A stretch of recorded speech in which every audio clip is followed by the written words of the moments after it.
Bonjour, chronique BD aujourd'hui, manga, mais avec quelque chose de très mauvais. Donc les vacances de Jésus et Bouddha, volume 1 de Hikaru Nakamura. Les achats impulsifs, des fois c'est le mal. Et prendre le temps de se renseigner avant d'acquérir une BD ou toute autre chose peut sans doute s'avérer salutaire. Encore que là, les bons échos dominant globalement les mauvais, j'aurais pu me faire avoir quand même. Or, pas de mystère concernant ce premier tome des Vacances de Jésus et Bouddha, série de la mangaka Hikaru Nakamura bénéficiant d'un succès plus que confortable au Japon, dans les 10 millions d'exemplaires écoulés. Je ne sais pas ce qu'il en est chez nous, mais 12 volumes parus, je suppose que ça doit se vendre. Je me situe clairement dans le camp des hostiles, mais vraiment, au point d'avoir envie de faire péter les superlatifs et les invectives.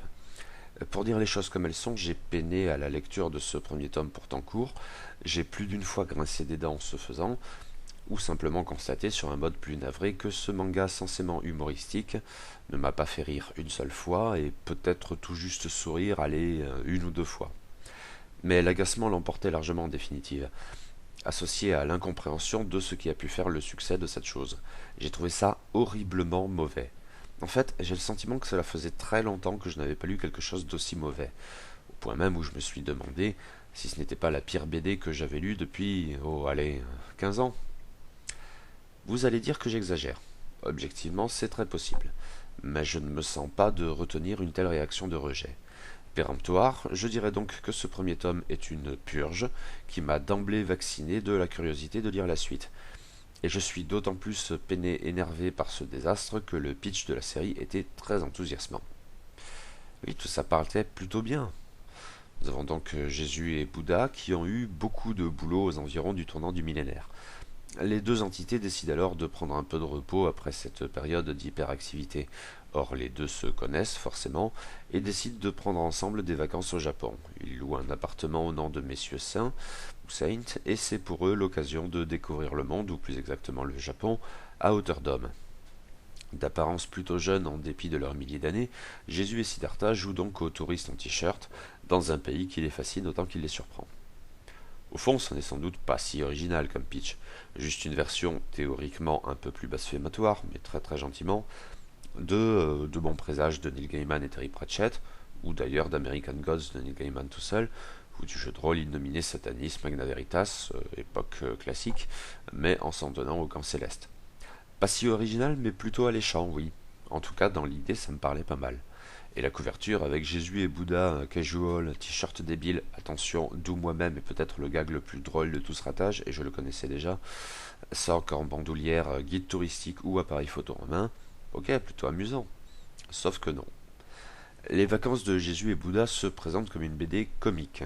Le problème est qu'elle n'est pas du tout drôle. Pas du tout. Ce qui est un peu ennuyeux tout de même. En effet, l'auteur ne fait absolument rien de son pitch croquignolet. En tant que tel, il est une mine promettant bien des gags absurdes, du comique de situation et ou de répétition, des anachronismes et compagnie à foison, et une toute petite touche d'irrévérence peut-être. Mais non. Le pitch est là, mais rien n'en découle. Rien de drôle. Hikaru Nakamura, et ses lecteurs, faut croire, semblent considérer qu'il suffit de mettre ici Bouddha, là Jésus, pour susciter automatiquement le rire. C'est sans doute l'idée de base, mais il n'y a donc en fait pas de gag, ou très peu, car rien n'est développé au-delà. Jésus tient un blog. Oui, c'est là qu'il faut rire, le contenu du blog n'a pas d'importance. Bouddha va dans le métro. Oh oh oh. C'est là qu'il faut rire, parce qu'il ne s'y passe à peu près rien. Jésus et Bouddha mangent une pizza, warf warf warf. Ah, et puis ils vont au bain aussi, rofl xd ptdr. Vous avez là l'essentiel de ce premier tome. Nos héros qui se trouvent en décalage dans des situations incongrues pour eux, mais ça s'arrête 95% du temps là. Il n'y a pas de gag à proprement parler. Il n'y en a que des amorces visiblement jugées autosuffisantes, pourtant bien fainéantes. Et ça n'est absolument pas drôle. Au mieux quelques très vagues sourires ça et là. Jésus constate qu'un certain Judas le lurque sur internet. Ha ha ha. Ne prenez pas la peine de fouiller dans le détail, il n'y a rien de plus drôle que ça dans tout ce premier tome. À ce stade, j'ai même trouvé sidérant qu'on puisse livrer une BD pareille, avec un tel sujet, sans rien produire de plus amusant. C'est comme si l'auteur avait délibérément gommé tout ce qui aurait pu être drôle pour s'en tenir à une épure de rien du tout. Et ce d'autant plus que les quelques gags théologiques qui surnagent malgré tout sont au moins aussi navrants et parfaitement innocents. et ça ne marche vraiment pas. D'autant que le comique de répétition n'arrange rien. Ah ah ah, Bouddha, il a un truc au milieu du front, alors les gens ils appuient dessus comme si c'était un bouton, alors ça lui fait mal à la tête. Ah ah ah. Oh oh oh, Jésus, les lycéennes, elles disent qu'il ressemble à Johnny Depp. Oh oh oh. Produire quelque chose d'aussi fade avec un sujet pareil relève de la performance artistique. Et le résultat n'est pas seulement pas drôle, il est aussi invraisemblablement gamin. C'est d'autant plus invraisemblable que le propos ne devait pas avoir grand-chose de puéril à la base. Au final, les vacances de Jésus et Bouddha, c'est à peu près aussi inoffensif, moche et niais que Placide et Museau, mais en moins drôle. Oui, je sais. Non, je n'exagère pas. Une chose me dépasse tout particulièrement ici, et c'est que cette BD fondamentalement pas drôle du tout, semble se piquer de leçons d'humour, et à deux reprises. Une seule j'aurais pu vaguement comprendre, et interpréter la chose comme une sorte de gentille humiliation des protagonistes par une auteure désireuse pour le coup de ne pas être drôle. Mais la deuxième occurrence, outre qu'elle relève d'un certain comique de répétition propre à la BD, assurément répétitive mais tout aussi assurément pas comique pour un sou, m'a conduit à envisager, la goutte au front, que Hikaru Nakamura pensait véritablement livrer quelque chose de drôle, et qu'il n'était pas pertinent de se poser la question du premier ou du second degré, etc. La première fois, nous avons Jésus et Bouddha naviguant dans un festival et qui se retrouvent embringués dans un spectacle comique amateur. Le terme n'apparaît pas dans la BD en français, mais je suppose qu'il s'agit de manzai, certes pas la forme d'humour japonaise la plus facile à exporter. Toujours est-il que cette scène n'est absolument pas drôle.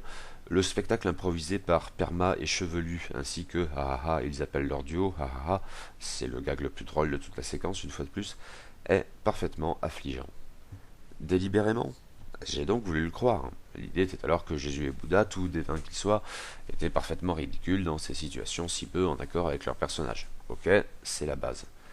Mais plus loin, nous voyons Bouddha, fanatique de la BD que lui a consacré le grand Osamu Tezuka, envisager encore qu'à reculons ou timidement de devenir lui-même mangaka et de livrer des histoires drôles, dans un registre théologique marqué. Sauf que c'est tout aussi navrant, mais sans l'ambiguïté du spectacle de manzai cette fois, et la scène s'accompagne d'une certaine manière de commentaires de l'auteur quant au moyen de provoquer le rire en bande dessinée. Je n'osais pas me l'avouer jusqu'alors, mais je crois que c'est ici que j'ai définitivement dû faire avec. Hikaru Nakamura se foutait de ma gueule, et ce depuis le début. C'est pas possible autrement. Bon, un truc pas drôle donc. Un truc puéril et qui ne tient pas les promesses de son pitch. Mais c'est une BD, le graphisme rattrape peut-être la chose. Vous voulez rire, si j'ose dire? Non donc. Le graphisme ne rattrape absolument rien du tout. Le dessin est tristement fade et moche, il n'a pas de personnalité et même dans son classicisme ultra simpliste, il ne convainc pas. Rien n'en ressort, personnages et décors sont tout aussi ternes et sans intérêt. La mise en page n'arrange rien. Globalement classique là encore, mais aussi régulièrement confuse, elle participe en outre de l'effet pas drôle pour un sou de la BD, notamment en glissant ça et là des gags purement textuels totalement affligeants, au moins un par chapitre. Exemple pris au pif, Bouddha a acheté le DVD d'entraînement sportif Billy Bootcamp. Suivi la page d'après de Jésus doute de l'efficacité des méthodes pour maigrir comme Billy's Bootcamp car cela demande trop d'efforts pour y arriver. Oui, c'est le gag. Double. Ah, mégaphone, non? Et pas le moindre rapport avec le contenu des deux planches au cas où. Les phylactères narratifs sont globalement du même tonneau, sans même parler des paroles hors phylactères d'un prosaïsme pénible. J'y étais au début indifférent, à force de répétition ça finit par carrément m'énerver. Bilan sans appel, ce premier tome est une purge absolue, et je ne veux rien savoir de la suite. Une BD absolument pas drôle alors qu'elle prétend sans cesse l'être, une BD moche et mal foutue par ailleurs, au mieux aucun intérêt, au pire de quoi montrer les crocs. Je ne comprends tout simplement pas comment une merde pareille a pu avoir un tel succès, et pas seulement au Japon, faut croire. Là, le décalage culturel aurait pu l'expliquer, j'imagine. Plus jamais ça.